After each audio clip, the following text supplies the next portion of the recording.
Saya beberapa hari yang lalu dakwah ke Pontianak.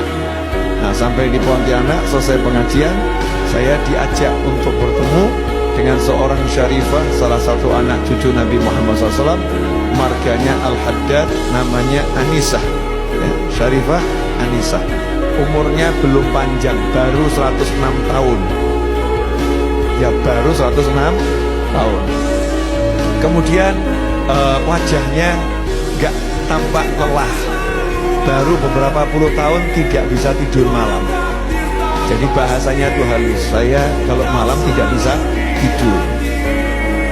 Mirip sama ibu-ibu kalau lagi gak bisa tidur gitu ya, udah 5 hari saya gak bisa tidur. Tapi ngapain? Nonton sinetron ya, baca komik, lihat tayangan-tayangan yang ada di media sosial, sibuk lihat TikTok, IG dan lain sebagainya. Kenapa nggak bisa tidur, cari tidur? Kalau Syarifah Anisah ini lain, sekian puluh tahun nggak bisa tidur. Itu kalau dari jam 9 sampai kurang lebih jam 1 itu zikir, jam 1 sampai subuh sholat. Mirip ya. Setelah itu habis subuh matahari terbit, tidur ya. Jam berapa bangunnya? Kalau kita balas dendam jam 2 jam 1 baru bangun. Syarifah Anisah enggak, jam 9 sudah bangun. Ngapain? Sholat duha. Tidur lagi kapan? Yaitu nanti habis subuh. Nah, apa yang dilakukan oleh beliau? Beliau kumpulkan biji-bijian, ditaruh di satu tempat yang besar sebesar rebana ini. Itu biji-bijian dari kelengkeng, dari duku ya, dikumpulkan.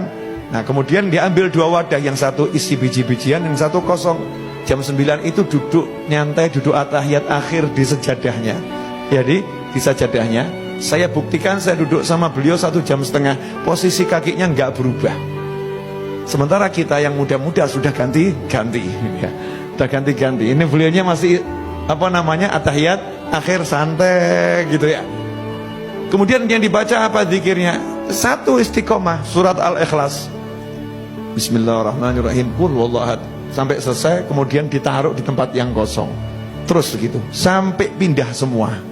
Ya, sampai pindah semua. Besoknya gantian, yang sini dipindah ke sini. Sehingga beliau nggak pakai tasbih. Ya, nggak pakai tasbih untuk yang zikir malam itu, nggak pakai tasbih, karena tasbihnya kalau mau dibuat seberapa panjang itu. Praktisnya ditaruh tempat ya, tempatnya itu yang jadi tasbih, muter, jadi pindah tempat. Nah, ini namanya tempat berjalan ya, tasbih tempat. Ditanya sama anak-anaknya, yang anaknya jumlahnya 5, cucunya kurang lebih 20-30, cicitnya baru 50, baru sedikit. Jadi kalau kumpul nggak usah ngundang-ngundang orang, sudah penuh. Ya, kalau diundang makan semua cucu cicitnya ikut, selesai itu. Rame. Nah, ini Syarifah Anisah ini ditanya kenapa kok seperti itu. Kata beliau, nanti kalau saya ketentuan Allah datang, saya meninggal dunia, maka saya pengen setelah dikubur nanti biji-bijian ini ditaburkan di atas makam saya biar jadi saksi yang nolong saya. Tapi ini kata saya loh ya, menurut saya, kalau menurut Allah nggak tahu lagi. Masih tawadhu seperti itu. Ya, masih seperti itu. Kemudian sholat malam hanya 10 rakaat, sesuai dengan jumlah anaknya 5, 2 rakaat untuk 1 anak.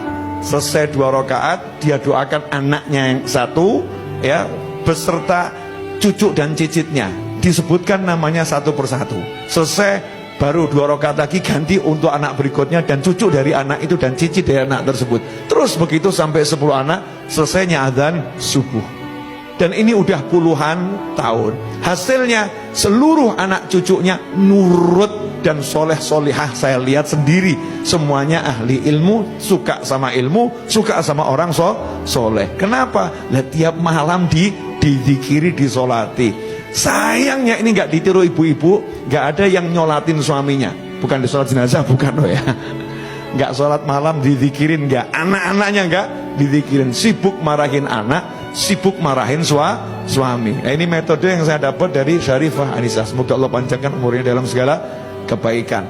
Kemudian saat saya nanya minta apa, pengennya apa, cuman 2 hal. Saya minta sama Allah 2 hal. Nanti kalau ketentuan Allah datang, Ya, saya minta husnul khotimah. Saya bilang, panjang umur apa jeda, Umi, panjang umur. Jawabannya, umur saya udah panjang. Sudah lama saya tinggal di dunia. Nah, terus minta apa lagi? Keren tuh jawabannya.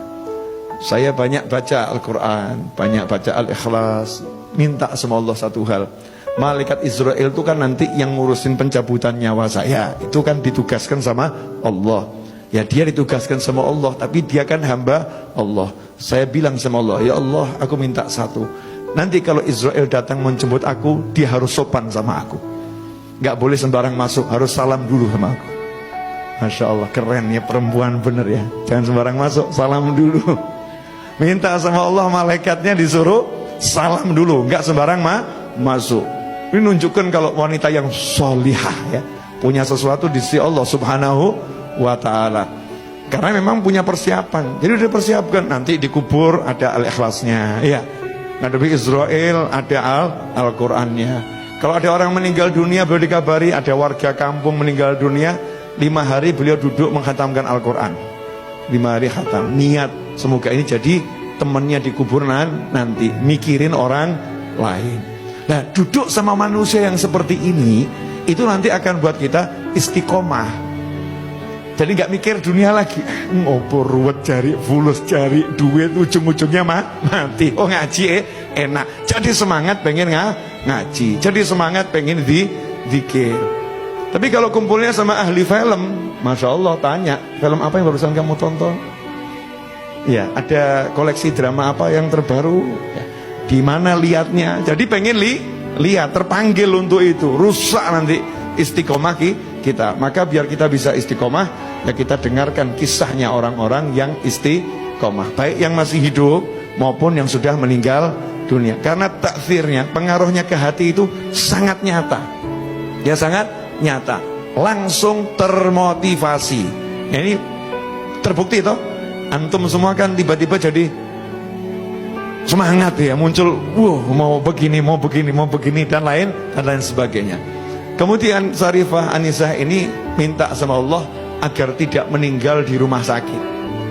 Makanya beliau, saya nggak mau masuk rumah sakit, saya nggak mau direpotkan dan tidak mau merepotkan. Orang meninggal itu harus di tempat yang tenang. Karena nazak itu, dicabut nyawa sama Israel itu sesuatu yang berat. Jadi tempatnya harus tenang. Saya pengen meninggal di rumah. Makanya saya nggak keluar kemana-mana. Jadi hidupnya nunggu Israel alaihissalam. Tapi nunggunya sama sholat ngaji, sholat ngaji, sholat ngaji, sholat ngaji. Sementara kita belas nggak nunggu. Ya, nggak nanti. Padahal itu pasti. Nggak punya persiapan khusus ya. Persiapan apa untuk menghadapi Israel alaihissalam? Ya minimal kalau nyebut nama malaikat Israel, sebut alaihissalam. Kita kirim salam terus, untuknya salam, untuknya salam. Nanti kalau datang kepada kita ya assalamualaikum dulu gitu ya. Nah, nggak pernah dikasih salam ya, tahu-tahu masuk aja. Tapi kalau kita sering kasih salam ya Israel alaihissalam, insya Allah nanti Allah izinkan kita kelak setelah panjang umur fitaatillah meninggal husnul khotimah, dijemputnya dengan cara yang indah, yang bagus, yang baik. Jelas semuanya? Ya, jadi kumpul ya, cari kisah-kisah orang-orang yang ahli istiqomah. Itu akan membangkitkan semangat kita untuk istiqomah. Dan salah satu amal yang kita harus paksakan istiqomah, karena itu mudah, adalah sholawat. Adalah sholawat. Paling sedikit 10 di pagi hari, 10 di sore hari. Paksakan itu.